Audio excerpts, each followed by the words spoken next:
வணக்கம்.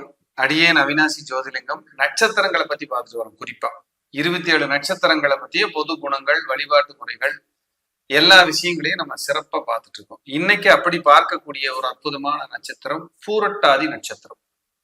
கும்பராசியில் 1, 2, 3 பாதங்களையும், மீன ராசியில் 4வது பாதத்தையும் உள்ளடக்கிய குருவினுடைய நட்சத்திரமான பூரட்டாதி நட்சத்திரம். சனியினுடைய வீட்டில் குருவினுடைய நட்சத்திரம் 3 பாதங்கள். குருவினுடைய வீட்டில் குருவினுடைய நட்சத்திரம் 4வது பாதம். அப்படி குரு சனியோட காம்பினேஷன் அதிகம். முதல் விஷயம் பூரட்டாதி அப்படிங்கிறது என்ன அப்படின்னா, குருவினுடைய நட்சத்திரமா இருக்கிறதுனால இவர்கள் தலை சிறந்த ஆன்மீகவாதிகள். தெய்வ பலம், குலதெய்வம், சாஸ்திரம், சம்பிரதாயம், ஆன்மீகம் இவர்களுக்கு ரொம்ப பிடிக்கும். வீட்டுல நம்ம எப்படி எப்படியெல்லாம் வாழணும், எப்படி எப்படியெல்லாம் வாழக்கூடாதுங்கிற தத்துவத்தை சொல்லி கொடுக்குற ஒரு நட்சத்திரம். குறிப்பா ஒரு பெண்கள் இந்த பூரட்டாதியில பிறந்துட்டாங்கன்னா, நாம குழந்தை இப்படித்தான் வளரணுங்கிறதுல ஸ்ட்ரிக்டா இருப்பாங்க. குழந்தை என்னதான் தப்பு செஞ்சாலும் மன்னிக்க கூடிய நட்சத்திரமும் பூரட்டாதி நட்சத்திரம் தான். அட்வைஸும் பண்ணும். தப்பு பண்ணிட்டாங்கன்னா, சரி என் பையன் என் மகள் தப்பு பண்ணிட்டா என்ன பண்ண சொல்ற, அனுசரிச்சு போவோம், தெரியாம பண்ணிட்டா சொல்லி திருத்துவோம் அப்படின்னு சொல்ற நட்சத்திரமும் பூரட்டாதி தான். அப்படிப்பட்ட நட்சத்திரம் குபேரனுடைய நட்சத்திரமாக இந்த பூரட்டாதி கருதப்படுகிறது. இவங்க கையில, பூரட்டாதி நட்சத்திரத்துக்காரன் கையில காசு கொடுத்து வாங்கினாலே நமக்கு செல்வம் பெருகும் அப்படிங்கிறது ஒரு ஐதீகம். அப்ப ஏன் பூரட்டாதி நட்சத்திரத்துக்கு செல்வம் இல்லை அப்படின்னு ஒரு கேள்வி வந்தா, அவர்களுடைய சக்தி என்னவோ, அவர்களுடைய வளர்ச்சி என்னவோ அதற்கு தகுந்த பொருளாதாரம் கண்டிப்பாக இருக்கும், இல்லாம போகாது. முன்னு பின் இருக்கும். நிறையாவா கம்மியா வாங்கிறது வேற. ஆனா அவர்கள்கிட்ட குறிப்பிட்ட ஒரு 2000 ரூபாய் பணம் கொடுத்தீங்கன்னாலும் என்னைக்காவது உதவியா இருக்கும்னு சேமிக்கிற நட்சத்திரம் பூரட்டாதி. அப்படிப்பட்ட ஒரு அற்புதமான நட்சத்திரம் பூரட்டாதி. சகோதர சகோதரிகளின் மீது அதீத பாசம் வச்சிருக்கிற நட்சத்திரம் பூரட்டாதி. ஆனா சில நேரங்கள்ல பாசம் வச்சிருப்பாங்கல்ல, அக்காவோ அண்ணனோ தம்பியோ தங்கச்சி, அவங்க பூரட்டாதிகாரங்களை புரிஞ்சுக்காம சண்டை கட்டுவாங்க. எனக்கு நீ துரோகம் பண்றேன்னு சொல்லுவாங்க. இப்படி எல்லாம் பூரட்டாதியில் பிறந்தவங்களுக்கு இருக்கும். இவர்கள் பூரட்டாதி நட்சத்திரத்தில் பிறந்தவர்கள் அந்த குடும்ப சுமையை சின்ன வயதிலேயே நான் ஏற்றுக்கொண்டேன், இந்த குடும்ப சுமையை நான் தான் பாரமா சுமக்கிறேன் அப்படின்னு சொன்னா அந்த பூரட்டாதி தான். பார்த்தோம்னா ஒரு லட்சுமி கடாட்சமா, ஒரு தெய்வ கடாட்சமா, வீட்டுல விளக்கெறியறது என்ன, வீடு சுத்தமா வச்சிருக்கிறது என்ன, வீடு அப்படியே லட்சுமி கடாட்சமா தெய்வ கடாட்சமா இருக்கிறது என்னன்னா அது பூரட்டாதி இருந்தாலும் முடியும், இல்லைன்னா முடியாது. அப்படி ஒரு அற்புதமான நட்சத்திரமாக பூரட்டாதி. ஏதாவது ஒரு மனச்சோர்வு வந்துருச்சு, ஏதாவது ஒரு தெய்வத்துக்கு உடனே ஒரு காணிக்கை எடுத்து கட்டி வச்சுக்கிறது, வேண்டுதல் வச்சுக்கிறது, பிரார்த்தனை பண்றது, இதெல்லாம் பூரட்டாதிக்கு கைவந்த கலை அப்படின்னு சொன்னா அது மிகையில்லை. இந்த பூரட்டாதி நட்சத்திரம்ங்கிறது ஆண் சிங்கம். அப்ப அந்த குடும்பத்துல ஆம்பளை போல பெண்ணா இருந்தா கூட, ஆண்களே இருந்தா பூரா ஒட்டுமொத்த குடும்ப சுமையும் சொல்பாங்க. இப்ப ஒரு பெண்ணு பூரட்டாதியில பிறந்துட்டாங்க, ஒரு ஆண் கல்யாணம் பண்ணிட்டு வர்றாரு அப்படின்னா, இந்த பெண் எப்படி தன்னோட குடும்பத்தை சுமந்துகிட்டு இருக்காங்களோ இந்த பொறுப்பு அப்படியே தன்னோட கணவருக்கும் கொடுத்துருவாங்க. அவங்களும் அந்த மனைவி வழி சார்ந்து அந்த குடும்ப பொறுப்பை சுமக்கக்கூடிய ஆற்றலுக்கு அவங்க போயிடுவாங்க. அந்த பூரட்டாதிக்கு அவ்வளவு வல்லமை இருக்கு, வலிமை இருக்கு அப்படின்னா அதுல மாற்றுக்கிறதுக்கு இடமே இல்லை. பூரட்டாதிங்கிறது ஒரு அற்புதமான ஒரு குருவினுடைய நட்சத்திரத்துல சூப்பரான நட்சத்திரம் பூரட்டாதி அப்படின்னா அது மிகையே கிடையாது. பூரட்டாதி நட்சத்திரத்தில் பிறந்தவங்க நெருங்கிய உறவுகள்ல ஏதாவது கலப்பு திருமணம் நடந்திருக்கலாம், அல்லது வேற மதத்துல திருமணம் நடந்திருக்கலாம் அப்படிங்கிறது ஒரு விதி இருக்கு. அது ஒரு பொதுவான கருத்து அப்படிங்கிறது ஒண்ணு இருக்கு.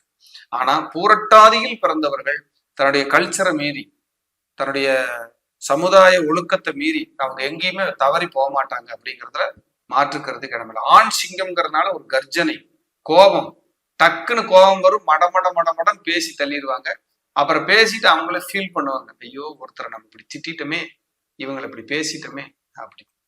டக்குன்னு ஒரு கோபம் வரும், ஒரு பிரச்சனை வரும், ஐயோ நம்ம இப்படி பேசிட்டோமே, இப்படி திட்டமே அப்படின்னு அவங்களுக்குள்ள ஒரு சஞ்சலம், ஐயோ இப்படி பண்ணிட்டுமே அப்படிங்கிறதும் வரும். அதே போல பறவையில உள்ளான் அப்படின்னு ஒரு பறவை, அந்த பறவை பூரட்டாதிக்கு உண்டான பறவை. மரத்துல தேமா அப்படின்னு ஒரு மரம், அந்த மரமும் பூரட்டாதிக்கு அர்ப்பணிக்கப்பட்ட மரமா சொல்லப்படுது.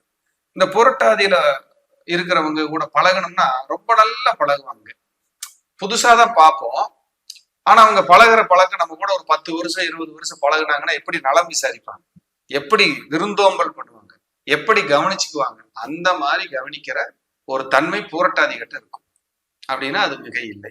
அதே போல சாமர்த்தியமா பேசி ஒரு காரியம் சாதிக்கிறது பூரட்டாதிக்கு கை வந்த கலை. ஒரு வேலை நடக்கலன்னு வைங்க, அவங்க பேசினாங்கன்னா நம்ம வேலை செஞ்சிருவோம். அவங்களுக்கு ஏதாவது செய்யணும்னு தோணும் நமக்கு. அப்படி அழகா பேசிடுவாங்க. அப்படிங்கிறது பூரட்டாதிக்கு உண்டான ஸ்பெஷல் கேரக்டர் குணம். அதே போல தவறான வழிக்கு ஒருபோதும் செல்ல மாட்டேன் அப்படிங்கறது தீவிரமா இருந்தாங்கன்னா அது பூரட்டாதி தான். தவறுக்கெல்லாம் நான் போக மாட்டேன்ப்பா, கரெக்டா இருப்பேன், நான் இப்படித்தான் அப்படின்னா அது பூரட்டாதி. இவங்க வம்சாவளியில் யாருக்காவது வலிப்பு நோயோ பெராலிஸ் அந்த மாதிரியான தொந்தரவோ கை கால்கள் வேதனைகளோ டிஸ்டர்போ ஏதாவது ஒரு பரம்பரைக்குள்ள இருக்கணுங்கிறது ஒரு விதி. இது ஒரு 80% பொருத்தி வருது. அதை செக் பண்ணிக்கங்க. நீங்க பூரட்டாதியில இருந்தவங்க இல்ல எங்க பக்கத்து வீட்டுக்காரங்களுக்கோ நண்பர்களுக்கோ கூட இந்த மாதிரி இருக்கு சார்னு ஃபீல் பண்ண வச்சது. அது இந்த பூரட்டாதிக்கு உண்டான ஒரு குணம், அந்த அந்த நட்சத்திரத்துக்கு உண்டான ஒரு நேச்சர் கேரக்டர். அதே போல உணவு தரமா இருக்கணும், சுவையா இருக்கணும், நல்லா இருக்கணும்னு நினைக்கிறது பூரட்டாதி. பூரட்டாதி மேக்சிமம் பெண்கள் பிறந்தாங்கன்னா சமையல் ரொம்ப டாப்பா இருக்கும், ரொம்ப பிரமாதமா இருக்கும். நீங்க யாராவது சமையல் யூடியூப் செய்யறீங்க, யூடியூப் ஆரம்பிக்கணும் சமையலுக்காக அப்படின்னா வீடியோ அப்லோட் பண்ணணும்னா பூரட்டாதி நட்சத்திரத்தன்னைக்கு பண்ணுங்க. பூரட்டாதி நட்சத்திரத்தன்னைக்கு ஆரம்பிங்க. யாராவது பூரட்டாதி நட்சத்திரம் இருந்ததுன்னா அவங்க நீங்க வீடியோ பண்ணும்போது கூட இருந்தாங்கனாலே ஓகே தான், அந்த சமையல் சம்பந்தமான விஷயத்துக்கு ரொம்ப பிரமாதமா வேலை செய்யும் அப்படிங்கிறது கணக்கு. அதே போல மற்றவர்களை இவர்கள் ஈஸியா விமர்சனமும் பண்ணிடுவாங்க. அவன் இப்படியவன் அப்படிங்கிற அந்த கொஞ்சம் அந்த குணமும் வந்துடும். காரணம் என்னன்னா அவங்க பண்ற தப்பை இவங்க சுட்டி காட்டாம இவங்களால இருக்க முடியாது. இன்ப துன்பத்தை சமமா பாவிக்கிறவங்க பூரட்டாதி தான். இன்பமும் துன்பத்தையும் சமமாக பாவிப்பவர்கள். லைஃப்ல எல்லாம் பார்த்துட்டேன்ப்பா, கஷ்டமும் பார்த்தாச்சு, சந்தோஷமாவும் இருந்துட்டேன், ஆவரேஜா வண்டி இப்படித்தான் ஓடும் போதும்பா அப்படின்னு நகர்ந்துட்டாங்கன்னா அது பூரட்டாதி. நீதி, நேர்மை, தர்ம சிந்தனை பூரட்டாதிக்கு உண்டான ஸ்பெஷல் குணம். நீதி, நேர்மை, தர்மத்தோட இருப்போம்ப்பா, அப்படியே போதும்பா அப்படின்னு வாழ்ந்தாங்கன்னா அது பூரட்டாதி. நியாயமான தீர்ப்பு, ஒரு 2 பேர்த்துக்கு ஏதாவது பேசி முடிச்சு கொடுக்குறாங்க, நியாயமான தீர்ப்பு அப்படின்னா பூரட்டாதி.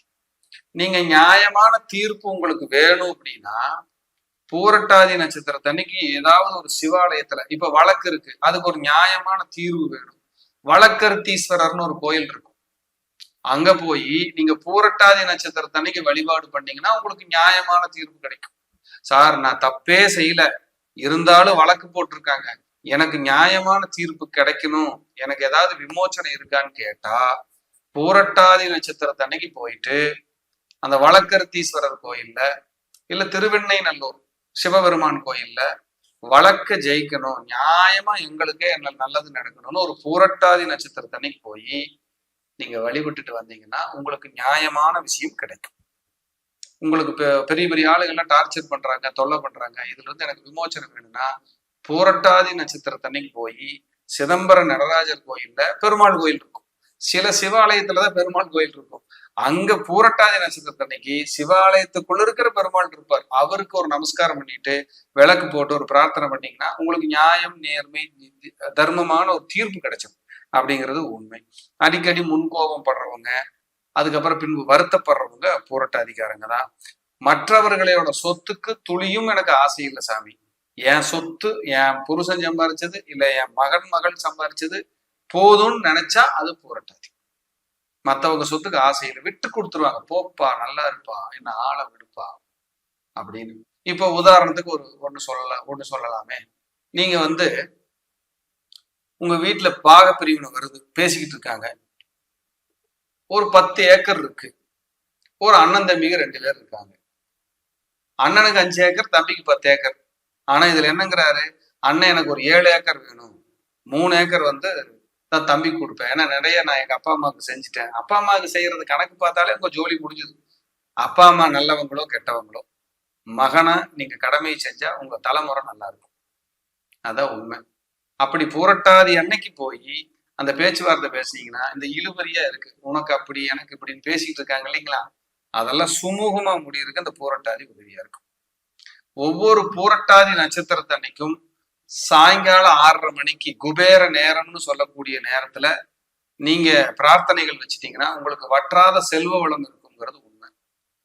இதுல ஒரு வியாழக்கிழமையும் ஒரு பூரட்டாதி நட்சத்திரமும் சேர்ந்து வந்துருச்சுன்னு வைங்க, அது குடுப்பினையிலும் கொடுப்பினை.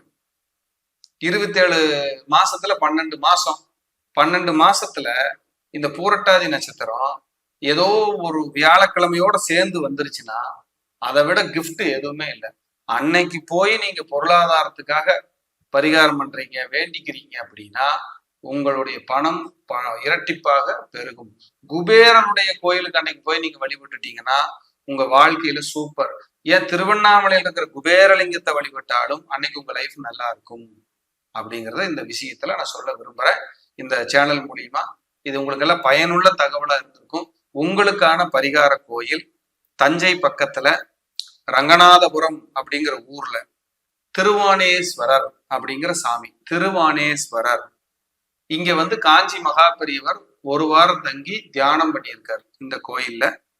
திருக்காட்டுப்பள்ளி வழி, திருவையாறு தாலுகா இங்க இருக்கு. கல்வி அறிவு, புத்தி கூர்மை போக வேண்டிய கோயில். நீங்க யாராவது ஜோதிடத்துல நல்லா வரணும்னு நினைச்சீங்கன்னா இந்த கோயிலுக்கு நீங்க போகலாம். போய் திருவானேஸ்வரரை வழிபட்டுட்டு வந்தீங்கன்னா உங்களுக்கு அந்த ஞானமும் ஆற்றலும் அளவுக்கு அதிகமாக பெருகும் என்பதை கூறி மீண்டும் ஒரு நல்ல பதிவிலை சந்திக்கிறேன். நன்றி, வணக்கம், வாழ்க வளமுடன்.